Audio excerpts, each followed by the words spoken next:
10 kilometre ఇక్కడ నుంచి 10 మైళ్ళ దూరంలోనే ఘటన జరిగింది అన్న సంగతి తేటతెల్లంగా తెలుస్తా ఉన్నా కూడా అందరూ ఇక్కడే ఉన్న సమాచారం పూర్తిగా తెలిసి ఉన్న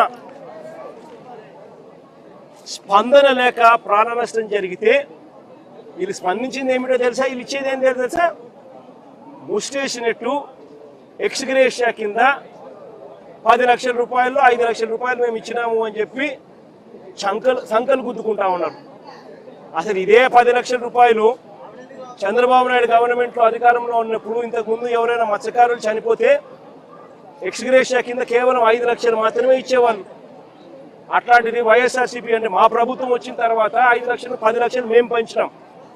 అంటే ఎవరు చనిపోయినా కూడా, వేటకు వెళ్ళి ఎవరు చనిపోయినా కూడా ఆ మత్స్యకారుల కుటుంబం ఆవేదనకు లోనవుతుంది. వాళ్ళ కుటుంబాన్ని చూసుకునేవాడు ఎవడు ఉండడు. ఆ కుటుంబానికి అండగా ఉండాలని చెప్పి మానవతా దృక్పథంతో ఆ రోజు మా ప్రభుత్వం అంటే వైఎస్ఆర్సీపీ ప్రభుత్వ హయాంలో 5 లక్షలు 10 లక్షలు పెంచింది.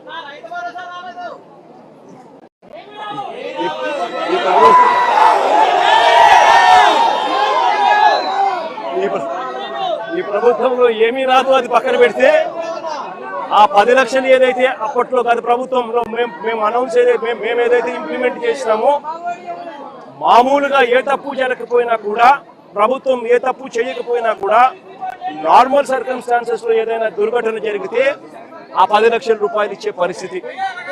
అలాంటిది ఇంత ప్రభుత్వం తప్పు జరిగినప్పుడు, ప్రభుత్వమే దీనికి బాధ్యత వహించాల్సిన పరిస్థితి ఉన్నప్పుడు కేవలము ఆ 10 లక్షల్లోనే 5 లక్షలు ఇచ్చి చేతులు దులుపుకుంటాము అని అంటే ఇది కరెక్టేనా, న్యాయమేనా, ధర్మమేనా అని అడుగుతా ఉన్నా.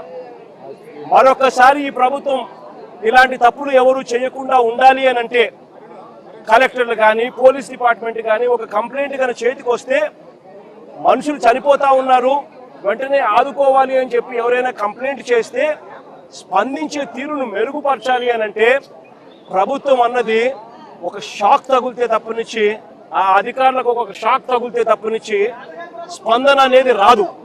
కాబట్టి ఖచ్చితంగా చెప్తా ఉన్నాం, ఈ చనిపోయిన 6 కుటుంబాలకు ప్రతి కుటుంబానికి ₹1 కోటి కాంపెన్సేషన్ ఖచ్చితంగా.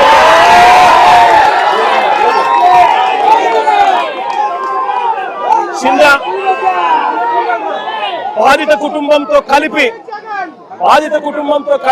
7 మందికి ఖచ్చితంగా ₹1 కోటి ప్రతి ఒక్కరికి ఇచ్చే కార్యక్రమం జరగాల. ఇదే కాదు ఖచ్చితంగా బోటు కూడా, కొత్త బోటు కూడా, వీళ్ళు ఏదైతే బోటు పోగొట్టుకున్నారో కొత్త బోటు కూడా తీపిచ్చాల. కనీసం ఈ మాదిరిగా ప్రభుత్వం అన్నది షాక్ తగిలితే తప్పనిచ్చి కనీసం రేపు పొద్దున అధికారులు అనే వాళ్ళు ఎవరైనా కూడా ఏదైనా కంప్లైంట్ వస్తే ఇంత సివియర్ గా రామిఫికేషన్